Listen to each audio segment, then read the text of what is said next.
Adelstein. I'm a medical oncologist from the Cleveland Clinic, and this is the panel on treatment of locally advanced cancer. I must say that I'm joined on this panel by a very illustrious group of individuals, but among them, I'm the only medical oncologist. We have 2 surgeons, we have a radiation therapist, and we have a translational scientist. So I'm going to give you a very brief overview of what I see as the treatment of locally advanced cancers, just to start things rolling. First, my disclosure, I do get research support from AstraZeneca and from Sanofi Aventis. We spent a lot of time at this meeting looking back and looking at the historical progress that's been made, and I thought it was a reasonable way to start this panel, just looking at where we were 20 years ago in 1988. And at the time for locally advanced head and neck cancer, surgery and radiation were the only established treatments. Resectability and unresectability defined our treatment approach. Patients could either undergo a surgical procedure or not. Local regional treatment failure predominated. Distant metastases were uncommon. Chemotherapy and concurrent chemoradiotherapy were considered toxic and of unproven benefit. The only endpoint of interest that we discussed at this time was survival, organ preservation, quality of life, functional assessments, and late toxicities had really not been well studied. This is information that I gathered from our records at the Cleveland Clinic. This is how we treated locally advanced cancer, stage 3 and 4 head and neck cancer, between the 3 years, 1987 to 1990.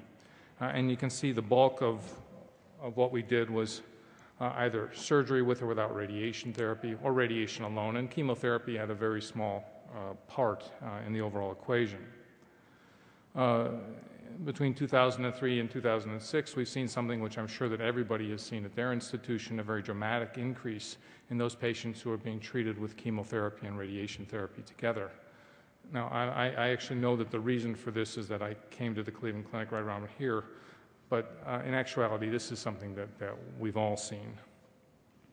And I think if we look at the state-of-the-art of management of locally advanced head and neck cancer now in 2008, we see some very dramatic differences. Chemotherapy now has an established role in the management of locally advanced head and neck cancer. Most patients with this disease can now be cured. Primary site resection will be required in only a minority of patients, usually for salvage of chemotherapy failures, chemoradiotherapy failures. Distant metastases are now the most common cause of treatment failure. And with better disease control, late toxicity and organ dysfunction have emerged as significant management problems and as the major obstacle to improving the success of our treatments. So with that as my take on the introduction, let me introduce the speakers. Jean-Louis Lefebvre from Lille, France, is going to be discussing a non-operative multimodality organ-preserving treatment in locally advanced larynx and hypopharynx cancer. Volker Budasch from Berlin, Germany, is going to be looking at current multimodality treatments for pharyngeal cancer. Dave Schuler from Ohio State in Columbus, Ohio, is going to be looking at the limitations and precautions in choosing non-operative organ-preserving treatment for locally advanced disease. And Tom Carey from the University of Michigan in Ann Arbor will be looking at trying to identify those patients most likely to benefit from our non-operative multimodality organ-preserving approaches. And let me start with Dr. Lefebvre.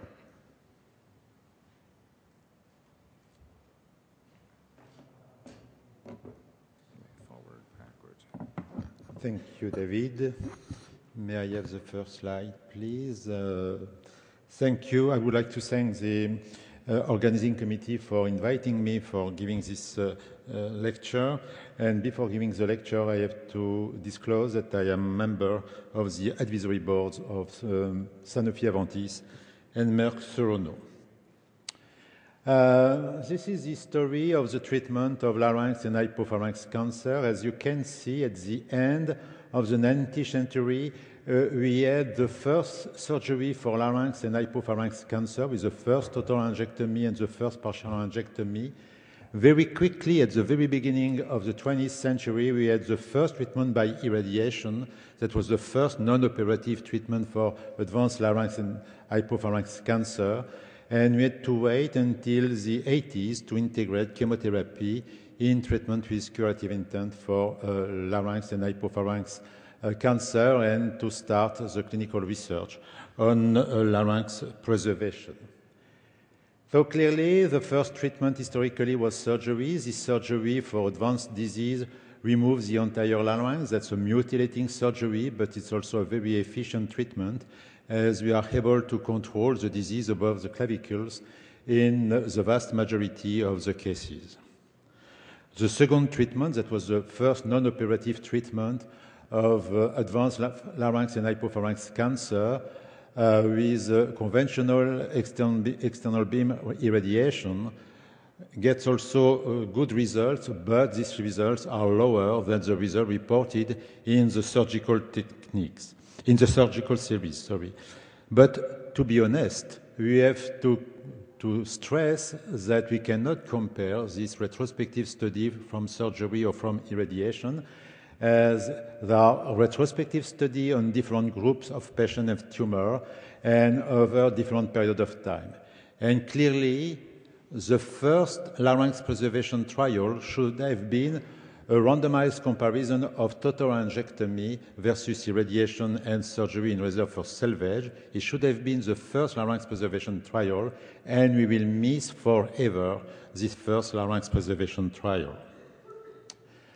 As irradiation was the first non-operative treatment of advanced larynx and hypopharynx cancer, we have to consider the improvement of irradiation. Sorry.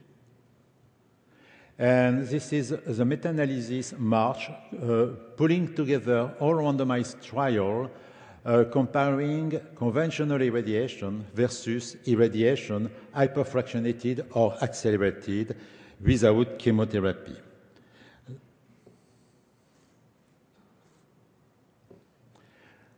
These are the results in terms of local regional control. Altogether, there is a significant improvement in terms of local regional control with altered fractionated irradiation. The main benefit was with hyperfractionated irradiation, and quite similar with accelerated irradiation without diminution of the total dose, but in case of accelerated irradiation with reduction of the total dose, then the difference is not significant. To summarize, at 5 years, there is a significant improvement in survival, mainly with hyperfractionated irradiation, and mainly due to a better local regional control, and in particular in younger patients. But considering the primary site, you can see that the major advantage of the altered fractionation was gained for oropharynx cancer, and the result for larynx and for hypopharynx were less satisfactory.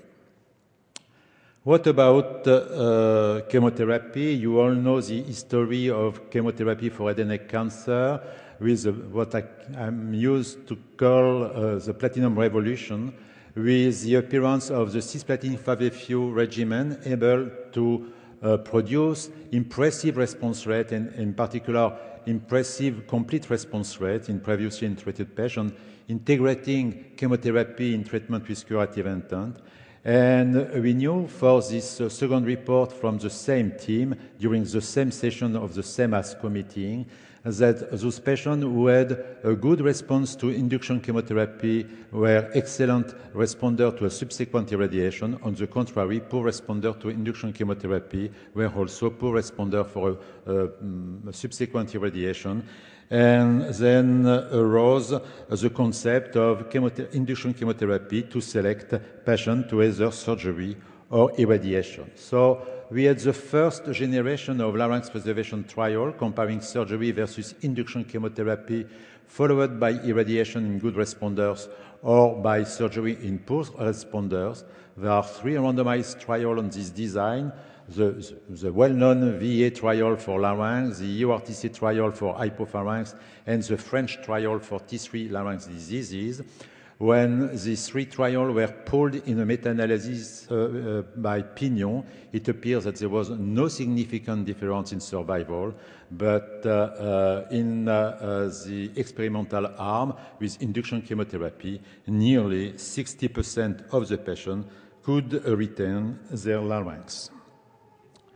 Then we had also information about the improvement of radiotherapy with the adjunct of chemotherapy. This is a slide given by Arlene Forestier showing that there are different mechanisms using medical treatment during irradiation to enhance the effect of irradiation.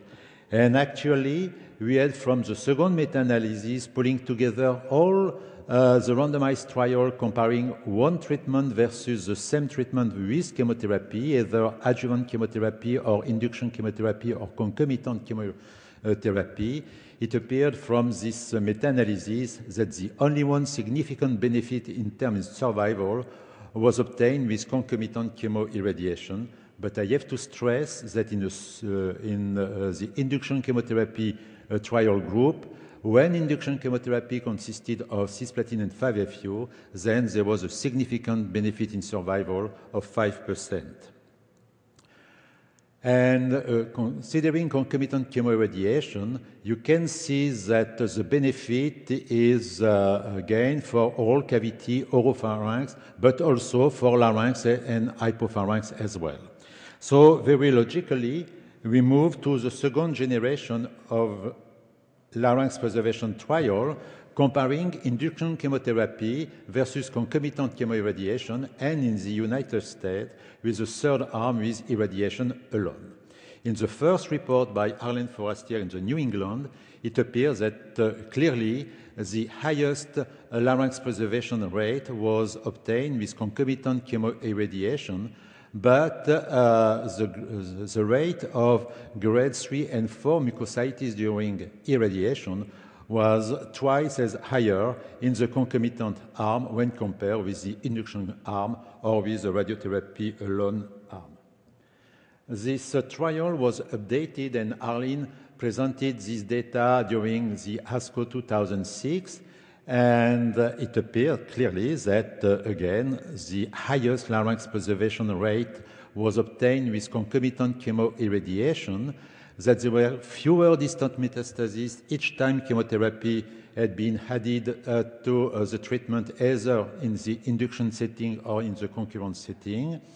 There were twice as many non-cancer-related deaths in the concomitant arm when compared with the two other arms, and there was no significant difference in terms of laryngectomy-free survival between the induction arm and the concomitant arm. At ASCO 2007, I presented the results of the EURTC trial comparing induction chemotherapy versus alternating chemotherapy, starting with 1 week of cisplatin 5-FU, 2 weeks of irradiation, 1 week of cisplatin 5-FU, 2 weeks of irradiation, 1 week of cisplatin 5-FU, 2 weeks of irradiation, and 1 week of cisplatin 5-FU. That is to say that in the sequential arm, the total dose of chemotherapy was higher, and the total dose of irradiation was 70 gray. In the alternating arm, the dose of chemotherapy was lower, and the total dose of irradiation was lower too, with only 60 gray. The results were quite difficult to analyze because there is no significant difference between both arms considering the primary endpoint, survival with a functional larynx in place, or the secondary endpoints, larynx preservation, progression-free survival, or overall survival. So we can conclude in different ways. There is no significant difference. Alternating is as good as sequential, or induction is as good as alternating. The other way to assess the results is to say that with less chemotherapy, less irradiation, we have the same result as in the induction arm. We had also at ASCO 2004 the report from Bonner. You have seen already this trial several times, comparing radiotherapy alone versus radiotherapy and cetuximab. And you know that for all primary sites, there was a significant improvement in terms of overall survival and local regional control. There was a subset of patients with larynx and hypopharynx cancer, and in this subset of patients, there was a trend for a better larynx preservation rate in the experimental arm with cetuximab. And we had after new data with docetaxel. We had the European trial for non-resectable disease comparing the cisplatin 5-FU docetaxel versus cisplatin 5-FU. Clearly, both disease-free survival and overall survival were significantly better in the three drug arm with docetaxel, and the rate of complete response at the end of treatment was significantly higher in this arm. We had the American trial for resectable and non-resectable disease, comparing induction chemotherapy with docetaxel, cisplatin, and 5-FU, or cisplatin 5-FU alone, followed by irradiation with weekly carboplatin. Again, a better overall survival and a better disease-free survival in the arm with docetaxel, and again, a significantly better complete response rate after the overall treatment in the arm with docetaxel. And this year, and during this meeting, the Italian group presented the result of a phase 2 trial for non-resectable diseases, comparing again the two different induction regimens, and there was no significant difference in survival, but again, there was a significant difference in overall response at the end of treatment. This is the American trial, so comparing docetaxel platin 5-FU versus platin 5-FU, followed by carboplatin during irradiation. And again, in this trial, there was a subset of patients with advanced larynx and hypopharynx cancer that were considered as resectable. In the subgroup of patients, it appeared that with the triplet, the progression-free survival and the laryngectomy-free survival were significantly higher in the arm with docetaxel. The Gortek group in France published at ASCO 2006 the result of a randomized trial of larynx preservation for larynx and hypopharynx cancer, comparing cisplatin 5-FU versus docetaxel cisplatin 5-FU, 3 cycles, followed by irradiation in good responders or by surgery in poor responders. And again, it appeared that in the arm with docetaxel, the larynx preservation was significantly improved as compared with the arm with cisplatin and 5-FU. So, with this in mind, this is a discussion about should we select concurrent chemoirradiation or should we select induction chemoirradiation.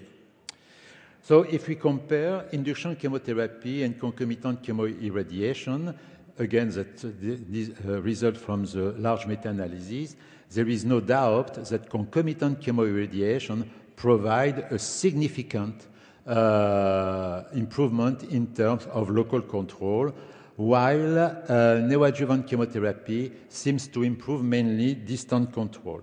And if we look at the result, actually, we have a significant better control for the concomitant chemoirradiation. And if we consider distant metastases, the only one improvement was significant improvement was with induction chemotherapy. If we consider the toxicity of the treatment, these are the data from the RTOG trial on larynx preservation. Clearly, induction chemotherapy does not increase the toxicity of irradiation. There is no difference between the toxicity of irradiation in the radiotherapy alone arm or in the induction arm. On the contrary, the incidence of acute toxicity is much higher in the concomitant arm. We know from the daily experience and from this study from the Gortek group in France that also the late toxicity is significantly higher after concurrent chemoirradiation. And from this study from ARTEOG, pulling together 3 arms of concurrent chemoirradiation in 3 different trials, it appeared that the late toxicity was observed in more than 40% of the cases of concurrent chemoirradiation, and in particular for larynx and hypopharynx cancer.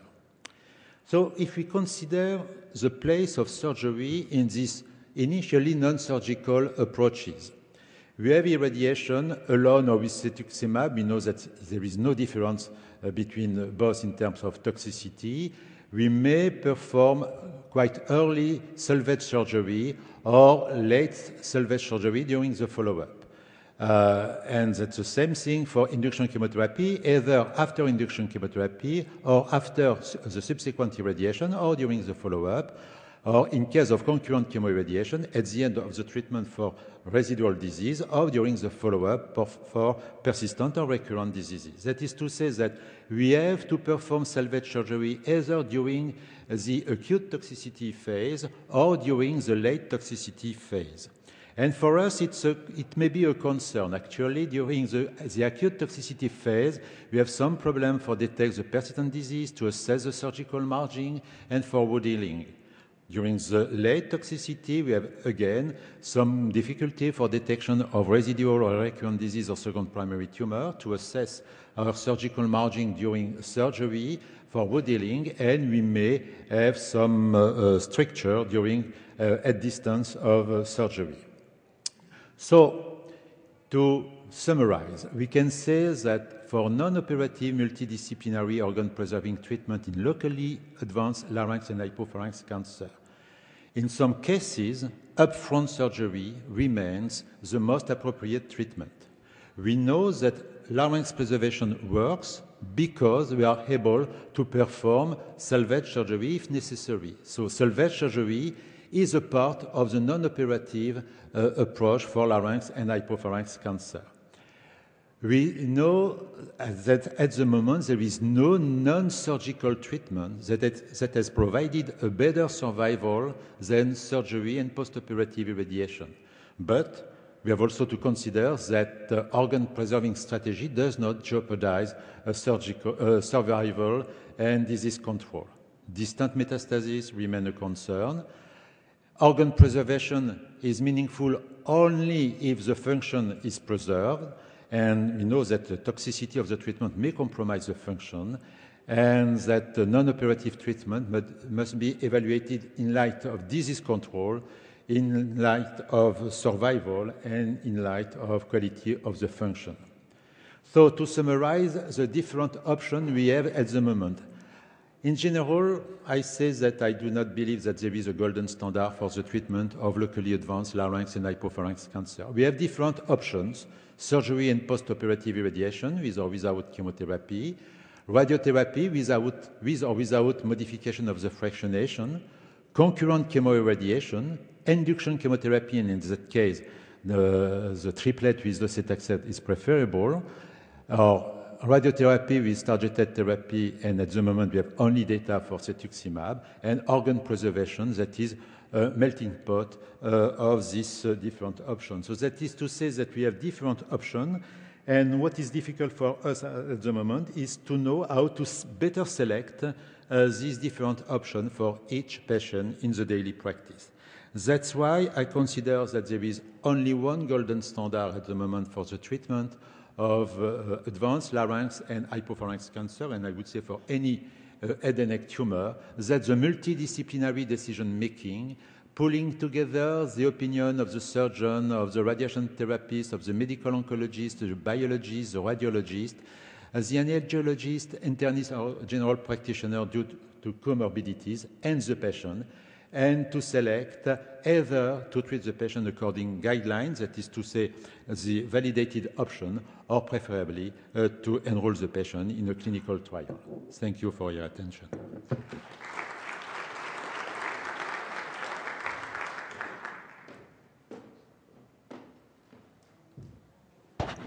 Thank you. Let me introduce Dr. Budash to address the question for oropharynx and hypopharynx cancer.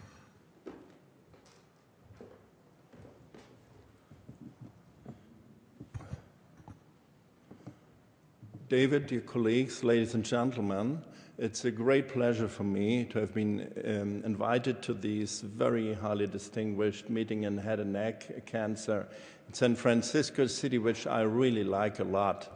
And I would like to discuss with you during the next minutes some aspects of the multimodality treatment in oro- and hypopharyngeal cancer, operable and inoperable cases. First of all, for the definitive chemoradiation for organ preservation, what are the evidences we have for chemoradiation oro- and hypopharyngeal cancer, head and neck cancer? First of all, exemplarily, I would like to address the 10 years results of a German multi-center randomized trial which we have done, where we compared a hyperfractionated accelerated radiotherapy regimen of 77.6 gray versus a 10% less total dose, 70.6 gray arm, and instead of the dose of radiation, some mitomycin C and 5-FU in locally advanced head and neck cancer of oropharyngeal side and hypopharyngeal side and oral cavity. And 95% of those patients were in stage 4, so very much locally advanced cases. And we found that the acute toxicities, the 7 items here, there was no difference between acute toxicities between the 2 different arms, and as well at 5 years, no differences in the 12 items listed here for late morbidity. However, we found a permanent increase for the combined modality treatment, despite the 10% lesser total dose for local region control, which held until 10 years, and also overall survival, which breaks a little bit away at 7 years or behind 7 years. And whereas the tumor-specific survival holds the same level of difference in favor of the chemoradiation up to 10 years. So we have known cancer-related death here, which we observe for overall survival. Distant metastasis-free survival, there was no impact for the combined treatment. So when we conclude this, chemotherapy, hyperfractionated accelerated radiotherapy with 70.6 gray plus mitomycin C5-FU is outperforming a dose-escalated HART with 77.6 gray alone at iso-effective levels of acute and late radiation damage, indicating an increased or improved therapeutic ratio. On the other hand, increased long-term and not tumor-specific mortality after treatment with CHART is up to discussion for us, I think, because we observe it with a long-term follow-up in many combined modality treatment studies. The rates of distant metastasis were not different in the 2 arms, so the Succeeder trial, which we have now open and which already recruited now 330 patients, will finish this year. We compared CHART with mitomycin C5-FU, the best arm of the old study, with now CHART with the cisplatinum on a once-weekly basis, and exclusively for stage 4 patients, an oro- and hypopharyngeal side. And this is the only study at the moment which compares the 2 different treatment regimens, and where we have the once-weekly cisplatinum regimen tested in a phase 3 trial. Now I go to more general results, the update of the MEC&C database focusing on the concomitant chemoradiation and also neoadjuvant and adjuvant adjuvant chemotherapy. And you see most of the tumors involved in the 18,000 patients were oropharyngeal side cancer and stage 4 cancer. And what Jean-Louis already showed you, only for the concomitant chemoradiation, we saw a real reduction of the hazard ratios to about 20%, or in absolute terms, at 5 years, a benefit of 8%. And when we look at the age dependence here, you see that the younger ages profit more from chemoradiation than the older ages, and also the locally more advanced stages profit more than stage 1 and stage 2, which you are all familiar with, of course. And when we look at the different chemotherapeutic drugs, it's always that we should use a cisplatin-based chemotherapy or chemoradiation, which benefits more than the others. So the conclusion here was that there is evidence of a higher survival benefit with a concurrent treatment, and the absolute terms were 8% at 5 years and even up to 11% when cisplatin-based chemotherapy is involved in the combined chemoradiation. The next question, alternatively, using neoadjuvant chemotherapy in locally advanced disease for oro and hypopharyngeal cancer, do we have evidences for that? I first would like to stress a little bit the trial of Jan Vermorken, published in the New England just recently, where he did a 4-cycle TPF versus a 4-cycle PF chemotherapy neoadjuvantly plus radiation alone in different fractionation schemes. 350 patients, about the total sample size, and you see that the progression-free survival arrives at a benefit for the neoadjuvant TPF 11 month or 30.7 to 9.9 months, and it's statistically significant. And in the overall survival endpoint, the same, we see a benefit for the TPF in comparison with the PF treatment. Then he concluded that TPF is superior to PF and that the survival data are very similar to those seen in the phase 1 and 2 feasibility study, and this outcome suggests the role of neoadjuvant chemotherapy to be discussed and revisited. And you all are familiar, I think, with the Marshall Posner's data, also just recently published in the New England Journal, the TAX 324 trial, where he compared 3 cycles of TPF versus PF neoadjuvantly, and he added combined or concurrent chemoradiation with carboplatin once weekly. And the different groups were very well balanced. It was a very large trial with 540 patients about, and he came up with the results for overall survival at 3 years with TPF 62% versus 48% with PF alone, so statistically highly significant result, and also the same holds true for the progression-free survival. So he concludes that TPF significantly improves survival compared to PF, as Jan Vermorken also, and the sequential therapy with TPF is a tolerable and safe treatment, he concluded. Now to the adjuvant setting of chemoradiation and the high-risk groups and the post-op high-risk groups. What can we say here? First of all, I want just to a little bit stress the paper of Jacques Bernier and James Bonner, who did a comparison of their 2 trials. Both of those trials were comparing post-op irradiation to 60-66 gray versus additive once or 3 cycles of 100 milligram per meter square cisplatinum, 2 concurrently and 1 in the adjuvant situation. And you see for the primary endpoints involved, for the EORTC study, this was progression-free survival.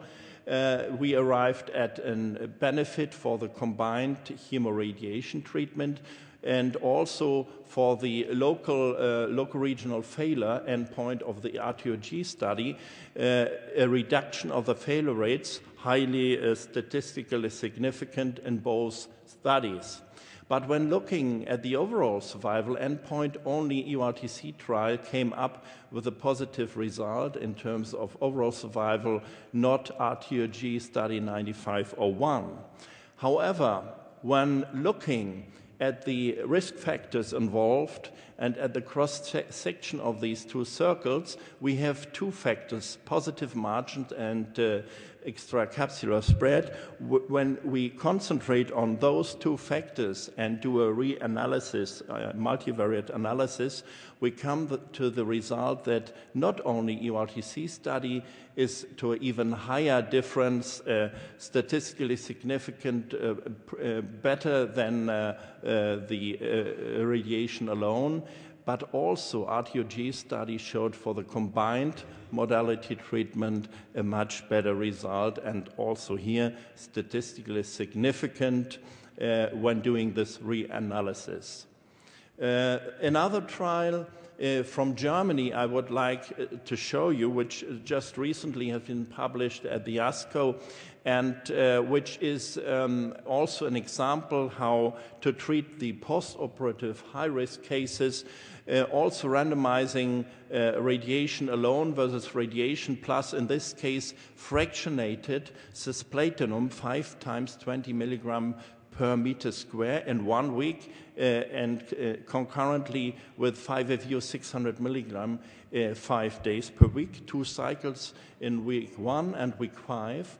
And you see that here the treatment compliance is quite well, 33% in comparison with a bit more than 60% for the 100 milligrams treatments.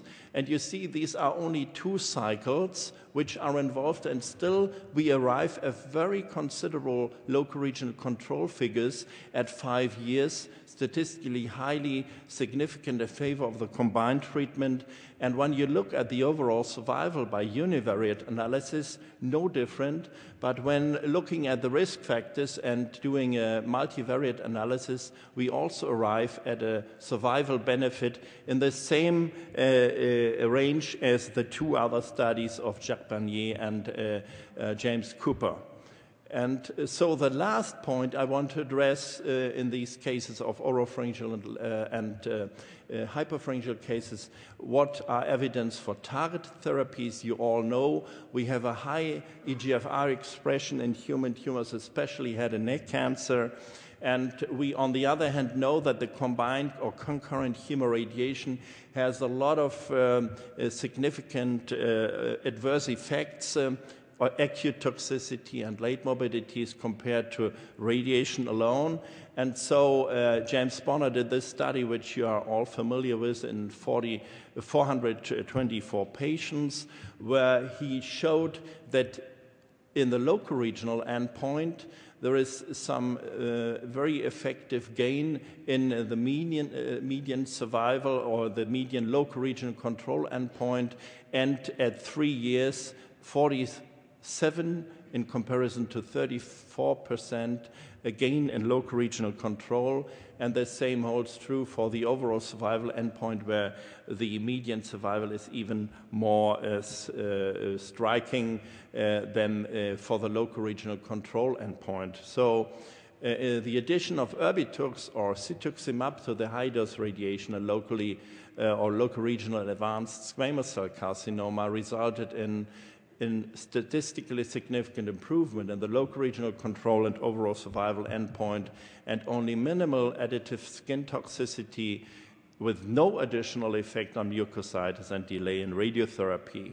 So now I come to the take-home messages.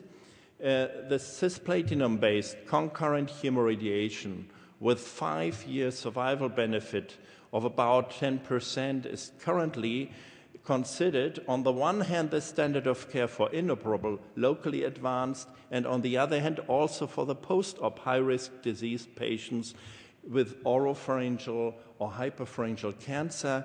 And the level of evidence here is 1A and 1B, 2A, and this is, of course, standard of care. Take-home message 2. For medically unfit or elderly patients not qualifying for a cisplatinum-based chemoradiation, concurrent chemoradiation using less toxic drugs, for instance, mitomycin C5FU, or also, as Jean-Louis addressed, the altered fractionated radiotherapy regimens, hyperfractionation, accelerated fractionation, can be used in inoperable, locally advanced disease of the Oro-and hypopharynx, and the level of evidence here is also 1A, 1B, and it's standard of care.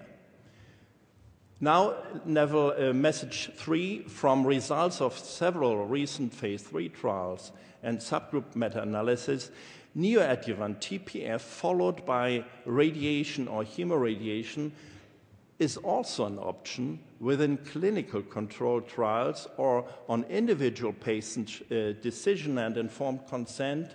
And the level of evidence here is 1B, 2A, and it's not yet considered as standard of care. And the take-home message, the last one, number 4, for elderly, medically unfit or renally compromised patients, cetuximab can also be alternatively used within clinical control trials or on individual patients' decision and informed consent.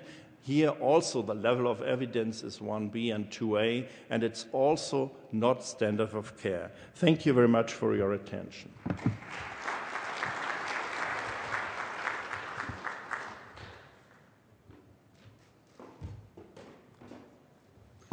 Okay, and I think we'll try and reserve questions to the end.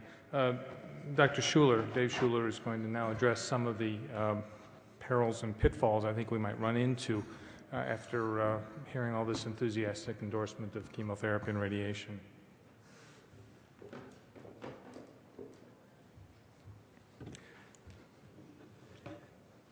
Well, good afternoon, everybody. I, too, would like to express my appreciation to the organizing committee for being a part of this very interesting panel.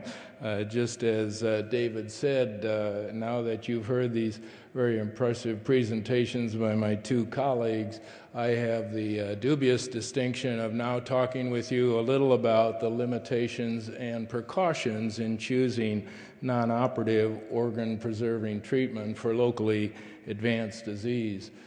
What I thought I would like to cover during this presentation is what you see on this outline. First of all, to make sure that we're all on the same page in defining locally advanced disease, to discuss somewhat the capacity of our different modalities to achieve a complete response, provide a little background information on the upper digestive tract sites, and then talk about the effectiveness, limitations, and toxicities as they then impact our discussions for future considerations. It's been interesting. There's no question that this whole issue of non-operative therapies has been the subject of many, whether it be panel discussions, lunches with the experts, or whatever at this meeting. Clearly a focus of attention, and really the subject of much of Greg Wolf's tremendous presentation this morning in his presidential address. Well, I think what you're going to see is that I'm going to be raising many questions. I think we have some answers. Those answers are based on facts that we've gleaned from the literature that you've already heard in the prior two presentations, and some of my own perspectives as we look at where one's perspective ranks on the level of evidence. My perspectives plus $7.50 will buy you a cup of coffee in San Francisco, so keep that in mind. Let's talk here aloud about the definition of locally advanced disease. We're talking about upper digestive tract squamous cancer involving these 4 primary sites, obviously with no distant disease, these being the HNSCC classifications of stage 3 and 4 disease. If we take a look at the T and the N parameters for advanced stage disease, you see that pretty much, whether it's the anatomic involvement, the functional impairment, the volume of the actual primary site disease, that all is reflective to some degree of the volume of the disease, as well as the same thing for the extent of neck nodal disease in locally advanced. And I think that's something that we are all struggling with as we talk about this topic. The one fact we recognize is that large tumor volume produces what? It produces central ischemia and or hypoxia of the tissue that has the potential for negatively impacting the effectiveness of the non-operative modalities, whether it be CT alone, RT alone, or chemoradiation as a combined factor. Now, here is where the personal perspective comes into play. What I'm talking about now as I discuss the therapeutic capacities for achieving complete response is just that, the eradication of clinically detectable disease, notwithstanding the other variables that are critically so important, that is, impact on quality of life, etc. But clearly for stage 3 disease, surgery remains a prominent modality for achieving a complete response, maybe even more so than radiation with or without chemoradiation, which is probably superior to chemotherapy alone for stage 3 disease. If we move into stage 4 disease, that hierarchy of modalities comes a little clearer into focus. If we reflect on the background information for these 4 primary sites, I think we have to recognize that we're dealing with different biological systems. Clearly, the frequency of nodal disease in laryngeal cancers is less than what we see with the other 3 primary sites, as is the frequency of distant metastases. That definitely impacts the overall 5-year survivals of these 3 anatomic sites. I guess we could debate the different numbers, but I don't know that there's much debate that the outlook for controlling and curing laryngeal cancers for comparable disease for the non-laryngeal sites is much better. So we're dealing with different biological systems here, and does that have to be factored in as we consider some of these non-operative modalities? Newer information from Moore Gillison and others clearly is bubbling up the importance of HPV on survival. We know that those who are HPV positive, the literature is suggesting increased survival. Does it raise the question that now we can even contract the level of aggressiveness of our treatment for those HPV positive patients? The non-operative organ preservation therapies, whether it be radiation alone or induction chemoradiation or concurrent chemoradiation, produce fibrosis, which compromises organ function. They also include impaired wound healing that compromises the potential for surgical salvage and its impact on what we can achieve. And I think we all have to recognize that indeed the goals of the treatment are clearly different between so-called organ preservation as opposed to organ function preservation that also includes improved survival. So where are we now with all of this? And you have heard 2 excellent reviews of where we stand with this, and I don't think we're in any disagreement with some of this, but what is our current status? Certainly, we know that we are now capable with some of the non-operative therapies to achieve laryngeal organ preservation that has no negative impact on decreased survival. Have we improved survival with the non-operative therapies? The literature says that has not yet been defined.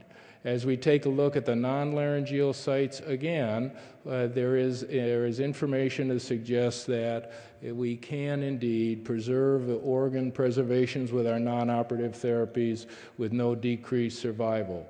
However, does the literature support that indeed we have been able to achieve organ preservation that also includes improved survival that has not yet been established unequivocally in the literature? And also, can we also improve organ function preservation with non-operative therapies? That also has not yet been unequivocally established.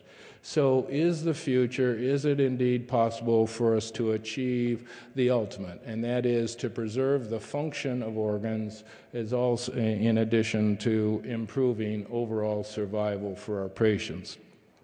we know that all the modalities have morbidity.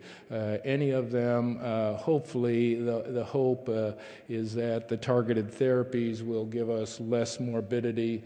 But to date, all of our modalities continue to be negatively impacted by the basic physiologic implications of high volume disease, creating decreases in the avenues to deliver the chemotherapy, producing challenges for having an oxygenated environment to maximize the effectiveness of radiation therapy. And so as we take a look at the literature and really try to assess the toxicities of these non-operative treatments, you'll see that it pretty much runs the gamut of what has been discussed and referred to in many venues so far to date at our meeting. And that is Greg and the group in Michigan back in the mid-90s with the VA laryngeal stuff indeed showed that quality of life seemed to be improved with the concurrent RT-CT as opposed to surgery and radiation as it relates to pain, emotional well-being, and decreased depression. Ehab Hanna, while he was still at Arkansas 4 years ago, reported, however, that there were similar quality of life scores achieved by the non-operative group of patients versus those where surgery was a part of a combined modality approach. The group at MD Anderson in 2002 reported the long-term morbidity associated with chemoradiation as it reflected with severe dysphagia. However, in that study, they noted that some of their preliminary work seemingly was showing that quality of life was better for the non-operative therapies versus those with surgery and radiation included. That same group 2 years later came back, though, to report about how dysphagia was a common debilitating and potentially life-threatening sequelae of concurrent chemoradiation. Gary Funk and the group at Iowa have studied this and have concluded in their publication in 2005 that the overall health-related quality of life was similar in their two groups of non-operative versus operative therapies for these advanced stage groups. And then finally, the group at South Carolina in this month's laryngoscope, and I apologize, there are some errors with this, but basically what they're trying to do is take a look at body mass index and see whether indeed that was a predictor of swallowing function and survival, and found that indeed a BMI greater than 25 indicated improved swallowing and chances for survival. So I don't know that the debate has to do with non-operative versus operative as much as it is patient selection for these different modalities. And so as we take a look at what we've learned in these last 10 to 12 years, what are some of the future considerations that we should be hopefully aspiring to achieve? And that is no question in my mind, including these three things. How can we devise treatment schemas that will improve patient compliance? Because indeed compliance has been a challenge for many trials involving head and neck patients in the past, as well as regimens that will decrease the toxicity and improve survival. So indeed, a bunch of questions. Can survival really improve and toxicity decrease with organ preservation as an endpoint? I think that is certainly an achievable goal as we have learned about the increased precision, whether it's with the non-operative therapies, but also there's this other thing called surgery too that also includes refinements in the capacity of contemporary surgical modalities.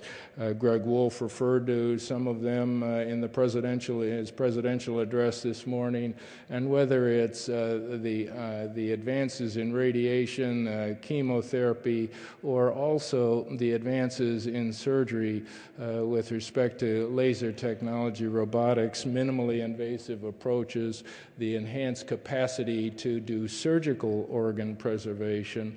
I think probably the future for having an impact on achieving that goal of preservation of the function of an organ as well as improving survival recognizes the value of all the modalities used in some sort of a coordinated fashion.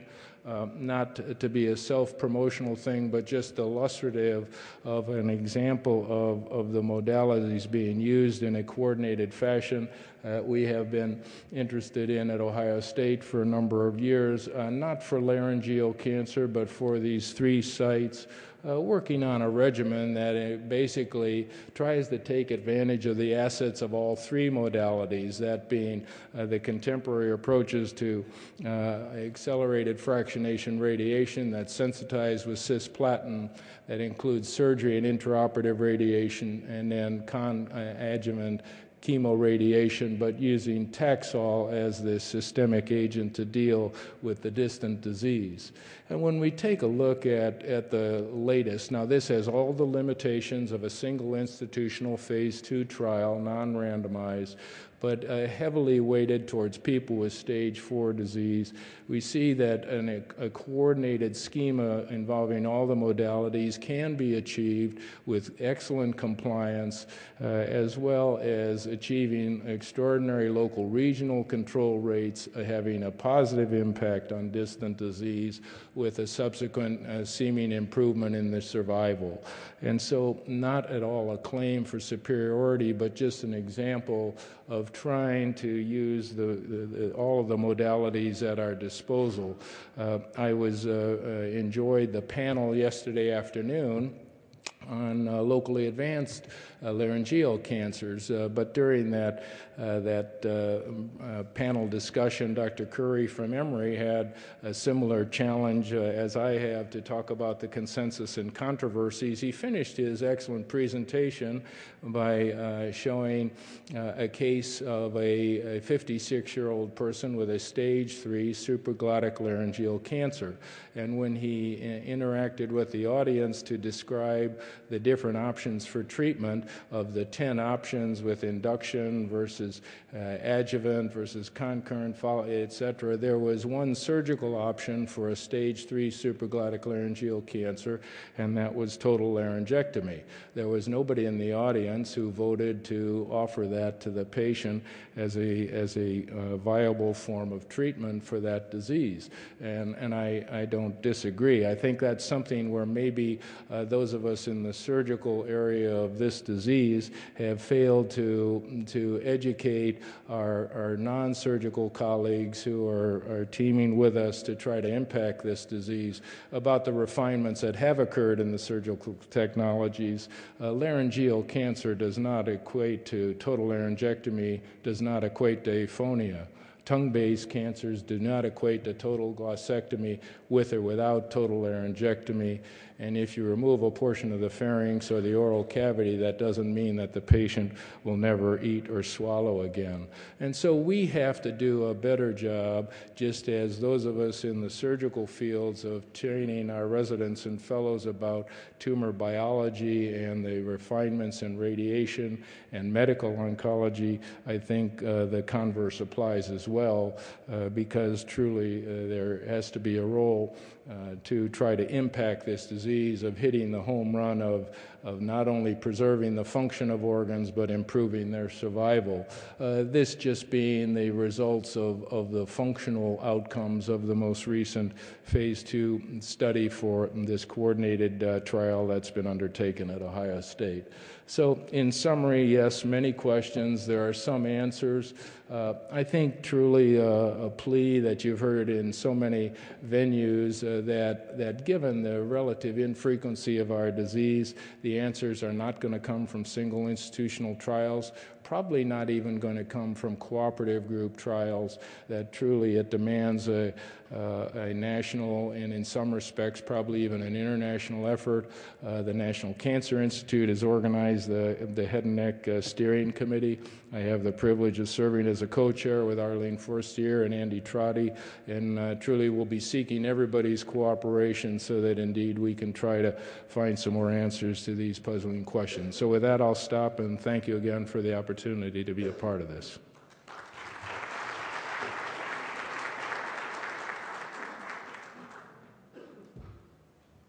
Okay, now we're going to ask Dr. Carey from the University of Michigan to give us the answers and to try and tell us how we're supposed to pick between all these treatments that have been put up here.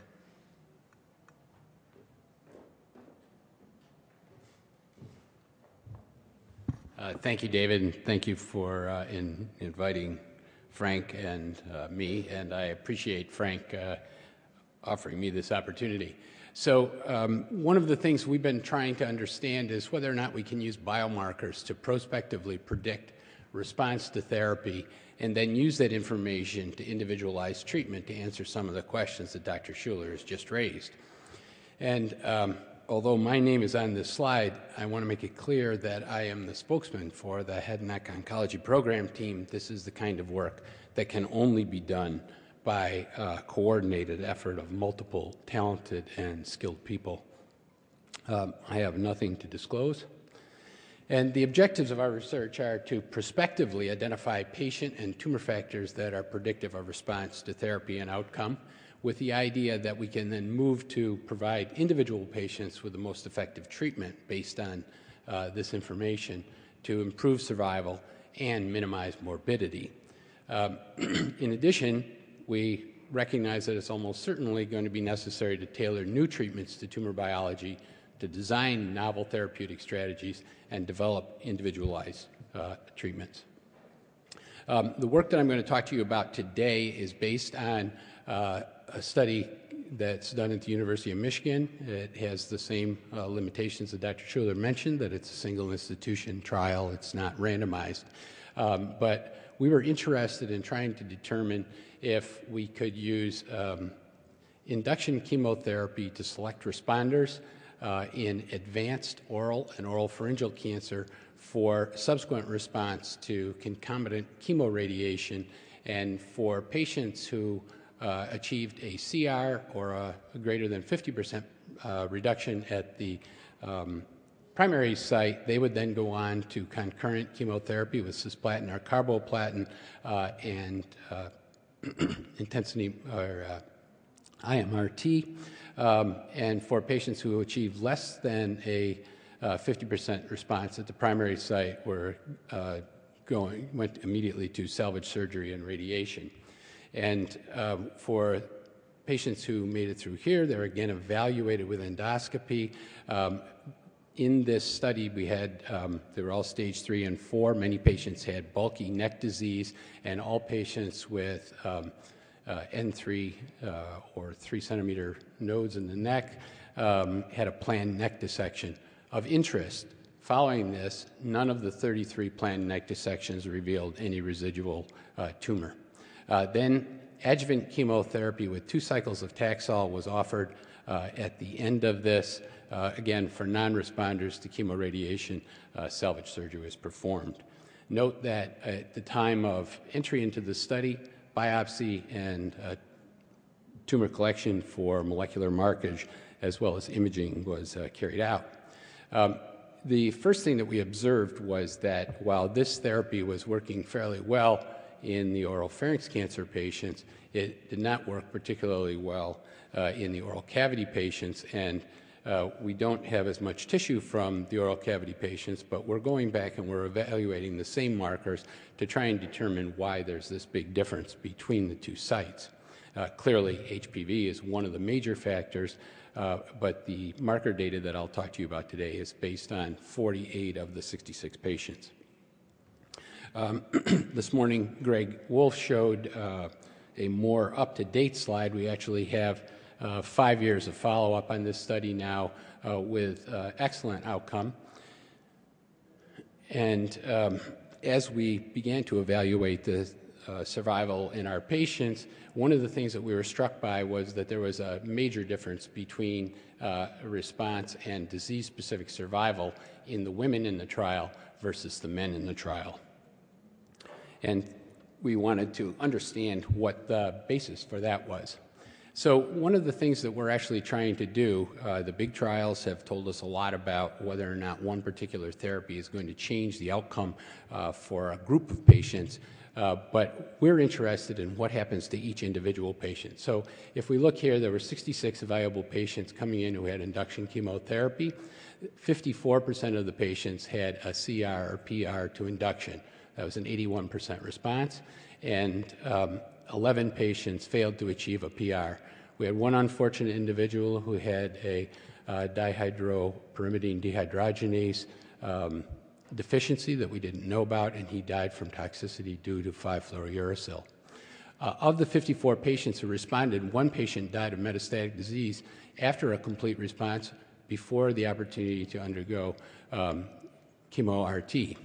Of the 53 patients who went on to chemo-RT, 92 were responders, 40 patients. Of these, 33 had the neck dissections, 16 had no dissection.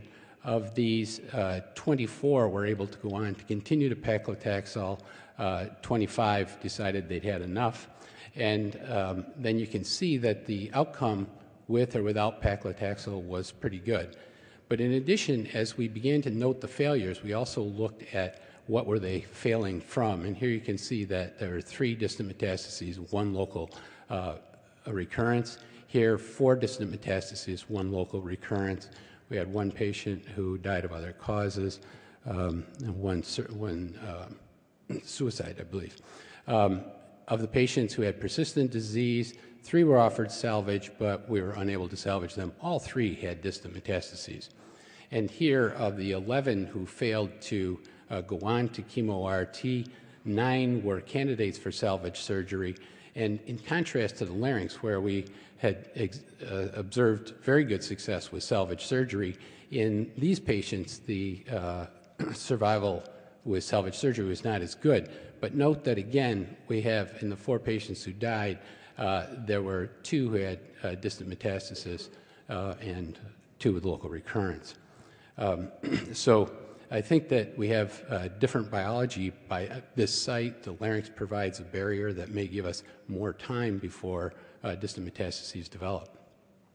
So these are the markers that we wanted to look at. Human papillomavirus, we've heard an awful lot about at this meeting. P53 and BCLXL are markers that we've been investigating with respect to response to platinum. The epidermal growth factor receptor has been implicated as a marker of outcome in many sites in the head and neck, and P16 is a gene that serves as a surrogate for HPV because the E7 protein of HPV activates the E2F protein, a transcription factor that upregulates P16. So when HPV is present, P16 is nearly always overexpressed. The basic part of this was to take those pretreatment biopsies, prepare tissue microarrays, and additional tissue cores containing at least 70% tumor for DNA extraction. We could perform P53 mutation analysis on those, and also we could do HPV identification. We have used a test that was developed by our colleague David Kernet, who unfortunately passed away this year, which is a remarkably sensitive and specific test that can detect 15 high-risk HPV types, and it can also quantify the number of copies per cell. These markers were determined by immunohistochemistry. All of this information was entered into our relational database, BioDBX. In addition, patient factors, smoking, gender, age, stage, site, treatment, and so forth were all entered. Then the information from our studies in the laboratory are integrated with the patient information, the treatment information, the stage, and our biostatistician comes back to us with these remarkable outputs that let us know what's going on. Just a word about the ADOSense assay.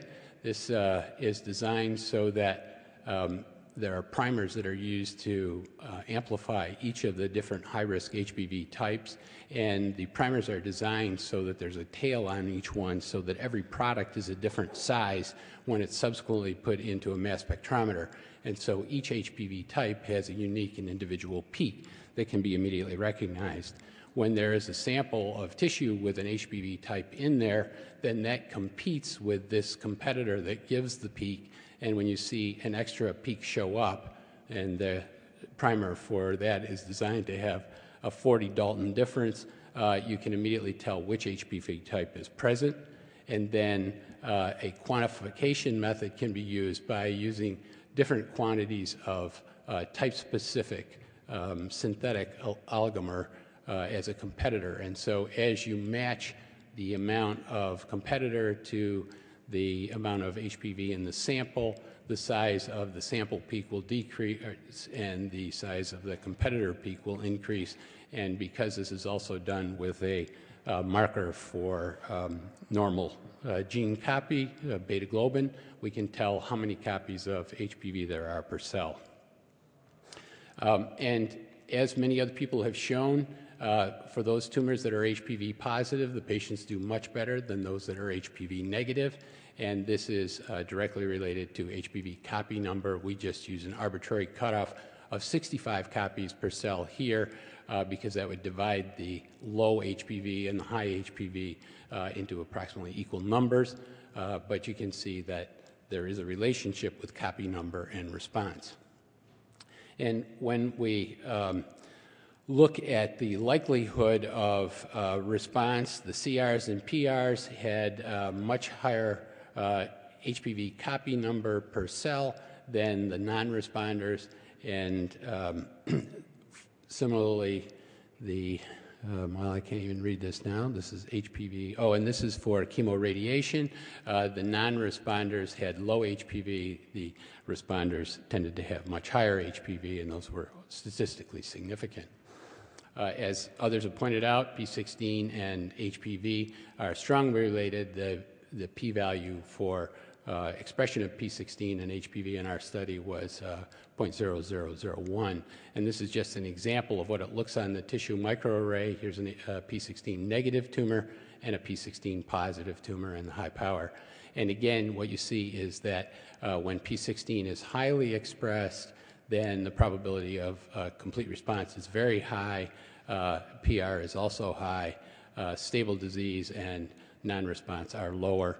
And we can separate the patients into different groups based on the proportion of cells that are P16 positive and the probability of disease-specific survival. Likewise, EGFR differs, and particularly in the oropharynx site, we see much more variability than we do at other sites in the head and neck. There are negative tumors, there are low intensity, moderate, and high. And when these are used, you can see that the EGFR intensity going up on this scale is inversely related to the likelihood of response. The CRs have the lowest, progressive disease and stable disease have the highest. And when we look at EGFR high and EGFR medium with respect to survival, you can see that this defines a poor survival group, whereas those that express no or low EGFR have very good prolonged survival, although we do have some late failures. These are all disease-specific survival, so every event is when a patient dies from their disease. When we combine HPV and EGFR together, and this is a very important point that seems to be overlooked, we've tended to equate HPV with survival. That's true unless other factors are present. And what you can see is that when EGFR is low and HPV is negative, those patients do great. We didn't have any failures, no deaths from tumor in that group. When EGFR is low and tumors are HPV positive, again, outstanding survival. When EGFR is high, if HPV is present, then those patients do fairly well with this regimen. But if you're HPV negative and you have high EGFR, your likelihood of being dead within 2 years is extremely high. And smoking status, of course, in head and neck cancer always tries to trump everything. And as Greg pointed out this morning, as we heard yesterday from Carolyn, smoking is a really bad thing. Patients who are current smokers did much worse than either past smokers or never smokers. And in trying to understand why the women had such a worse course compared to the men, we noted that EGFR intensity was far more likely to be high in the women than it was in the men.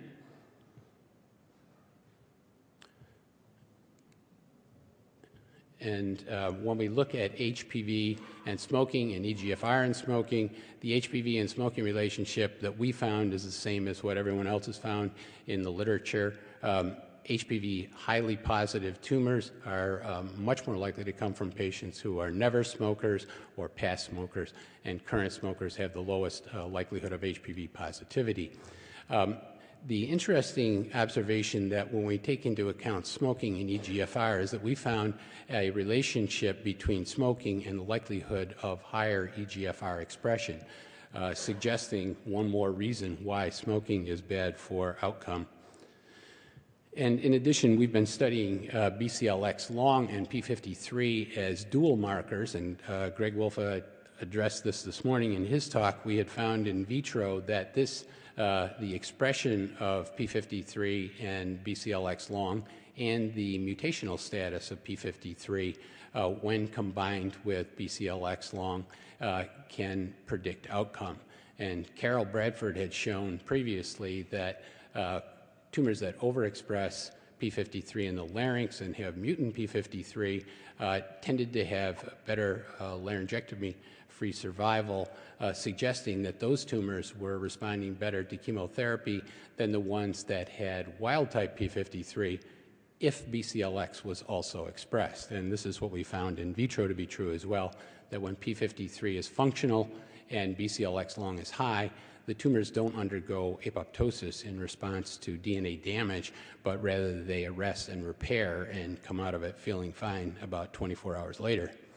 And when we looked at the oropharynx group, here we had very few, only 6 tumors of the ones that we were able to analyze had mutant P53. The overwhelming majority were wild-type P53, and surprisingly, in many of the HPV-positive tumors, we found overexpression of P53 in spite of the HPV. We know that it was wild type, and we don't understand why the E6 gene didn't cause degradation of the P53. But in any case, the results that we had continued to separate out the best group, which are the ones with wild type P53 and low BCLX long. These are good responders to chemotherapy, good responders to therapy, and these patients survive. In the patients that have the cisplatin-resistant phenotype that's based on wild-type P53 and high BCLX long, just like our cell lines in culture, these are resistant to platinum, and these patients do very poorly. So if we're to look at the markers, and this is a difficult thing to do, but we try to do it on the individual patients just to give you a sense for how this is done, and this will be the way that we'll move forward in the future. If we look at this unfortunate woman who died of distant Mets immediately after having a CR, you can see that she had low P53 and high BCLX long, a bad indicator. She was HPV negative. She was a woman, and she smoked. And in addition, she has high EGFR. Likewise, down here, you can see, again, that in the failure groups, we are seeing some of the low P53, high BCLX patients, HPV negative patients also showing up. And in the good group, we're seeing a lot of HPV positive and many of the wild-type P53, low BCLX long. And so as we go through, you can pick these out. And then if we look at the patients who died out here with distant metastases and we look at EGFR, you can see that they have high EGFR out here. A lot of the patients who failed had high EGFR. So what we're showing is that the biology of the tumor and the patient and the characteristics of the patient can determine how well a patient is likely to respond to a specific type of therapy. And clearly, HPV presence and copy number is a significant indicator of outcome.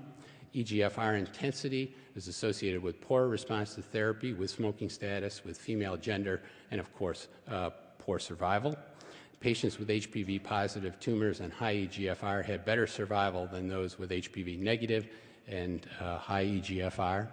And as many other people have found, the HPV positive patients are younger, about 10 years younger than the cohort of patients who were HPV negative. In this study and in many others, there was a higher proportion of men who were HPV positive than women. All of the women were either current or past smokers of the 12 for whom we had tissue. and this may help to explain the poorer outcome. And then we had 11 men in this group who were never smokers, and all of them were HPV positive. 16 were past smokers, and only 5 of the men were current smokers, which helps to explain why the men did so well. And in multivariate analysis controlling for tumor size, tumor stage, and nodal status, HPV is an independent predictor of response to therapy and survival. EGFR is also an independent predictor of response to therapy and survival. And together, P53 and BCLXL are independent predictors of disease-specific survival. And then gender and smoking remain significant even after adjustment for other variables. So we can explain the poor outcome in women in part by the adverse effects of smoking, higher EGFR expression, and fewer cases with HPV as an etiologic factor. Greg Wolf has made a number of very important contributions to our field, but one of his has been that we should always preserve tissue specimens on all clinical trials for assessment of markers and future patient-specific treatment design. And I think this is something we all need to keep in mind as we decide how we will design our next round of trials so that we can get biomarkers and understand this. And biomarker studies as well as trials should be carried out by site and in conjunction. The analysis of biomarkers should be done in conjunction with the clinical trials, but we should try not to mix our sites that have clearly different outcome because it's difficult to assess the outcome. As I said, this is work that requires a village. Bhavna Kumar was a major player in this work. Katrina Cordell did all of the scoring. Julia Shin Lee is our biostatistician. She's worked innumerable hours on this. The head and neck team who designed the trial and who treated the patients, Frank Warden, who designed this trial and took care of all the patients with the chemotherapy, all of the head and neck surgeons, Dave Kernett, who developed the HPV test, and my long-term partner in the lab, Carol Bradford, all made this possible. And I'd just like to acknowledge the support we had from the NCI and the NIDCR and NIDCD. Thank you.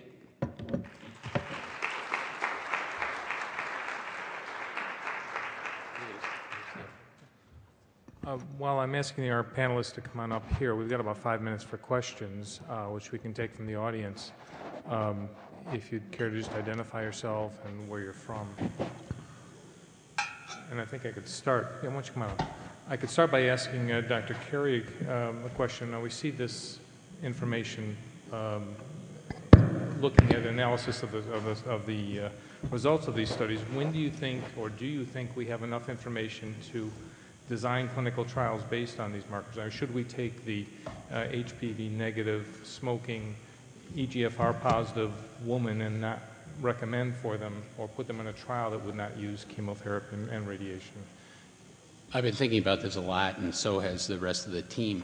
And what we know is that that particular group does very poorly with what we're currently doing. And the question is, how do we address those issues? One of the things we've been thinking about is we don't expect cetuximab perhaps or some other anti-EGFR mechanism, or maybe something that Jenny Grand has talked to us about today, an alternative method of attacking EGFR, whether it's in the wild-type form or the variant 3 form. But we think that should be added to something that's giving us responses like this to see whether or not we can improve. We may have to devise even more novel strategies, or maybe those patients should have surgery immediately. It could very well be that that would be the right thing to do to keep them as functional as possible and immediately remove their tumor to try and prevent distant metastases. However, we saw that many of the patients died early from distant mets too. So from this site, there's a high probability of that, and it seemed to correlate with high EGFR. So we may need other systemic therapies. Yes. Yeah, Harold Wanabo from Providence. A very nice, exciting panel. I'd like to ask Dr. Carey a couple of questions. One of them, I was going to compliment you on the trial as it's designed. You use the rebiopsy of these patients, it appears, which gives you an indicate or a statement whether the patient's responded or not responded to that treatment. And that's what we have been doing. On an ECOG trial based on that kind of approach, there was a very high response rate using the cetuximab, but we don't know the data on those patients, whether they were HPV, what their status as EGFR. But I guess my question is, it looks like HPV has a dominating role, and even in spite of the high EGFR. And I just wondered, it's kind of intriguing, is it has some kind of dominance, and should we go out and get infected with HPV? What is the explanation there? Yeah. It's funny, Harry, but a lot of people ask that question. And we don't know why the HPV positive tumors do really well. However, we do know that if you get infected with HPV, you now are at risk for developing oropharynx cancer, and it's probably better not to have it. We think that probably the vaccine should be administered to everyone, but before the 30 years from now that Maura Gilson predicts that we'll have an impact there, we need to try and understand why HPV positive tumors are more responsive. And a number of the possibilities are that the P53 and retinoblastoma protein signaling pathways are intact, and they're just inhibited by the virus. And when we hit it with chemotherapy and radiation, the viral genome may be disrupted, and so it's more difficult to try and suppress those natural mechanisms that would lead to cell death in the tumor cells. Another very probable possibility is that there's a strong host immune response against the virus. And we also know that the higher the copy number, the better the response. And it may be that the high copy number is associated with many episomal copies of the virus, whereas when you get to lower copy number, you may have an integrated HPV, which may be more difficult to treat. That may not be as susceptible to damage by radiation and chemotherapy. So it's still up in the air. It looks like this would be something you could check in vitro. I mean, if you have the cell lines which can be reinfected with HPV, et cetera. Anyway, thank you. Okay, I would ask one other question. There's been the suggestion in the United States, at least, that the survival rates for larynx cancer are decreasing in the last decade. And I would wonder, first of all, whether that's something that people are seeing in Europe, and whether there's an explanation for it, or what our explanation might be as people caring for these patients. I'm not sure that we have sufficient data in Europe to know exactly the evolution of survival for larynx. We heard during this meeting that maybe the program of larynx preservation could be responsible of this decrease in larynx preservation. It's possible. It's to be confirmed or to be validated, but it's possible, as larynx preservation is a very particular evolutive protocol that regularly you have to assess to detect whether you have to perform salvage surgery or not. So you have to detect this as soon as possible. That is to say that it requires expertise, and it requires a very strong evaluation, a very thorough evaluation at the regular time of the patient. You cannot perform a larynx preservation protocol like this by heart.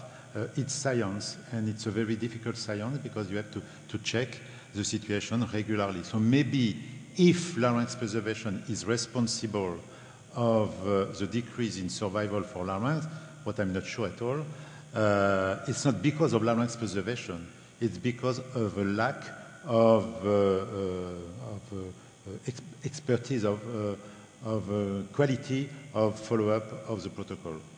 Yeah, I think I would echo the statement that you made, that salvage surgery is a very important part of larynx preservation. Yes, yeah.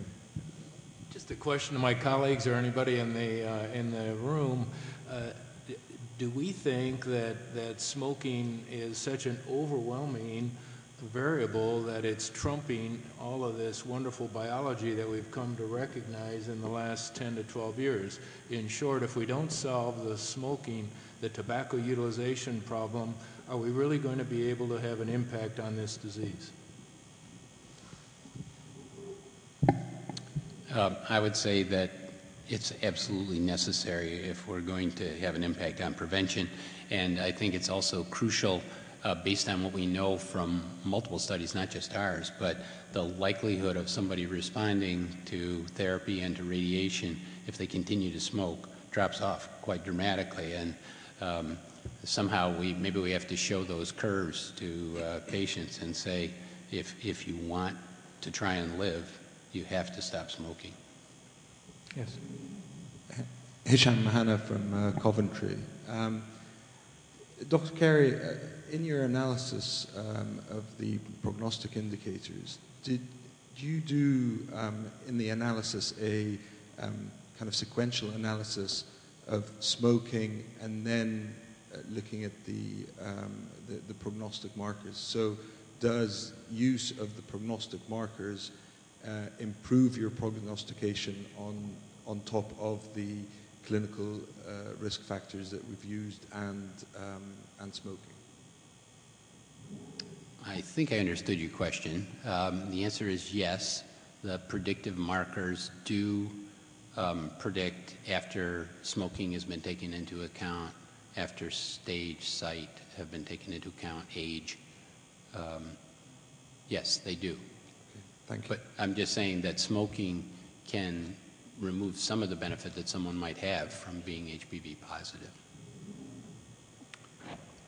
Okay, I think we've run out of time, and I want to thank the panelists for their contribution, and thank you all for coming. David, thank you for including me. That was a lot of fun. Thank you.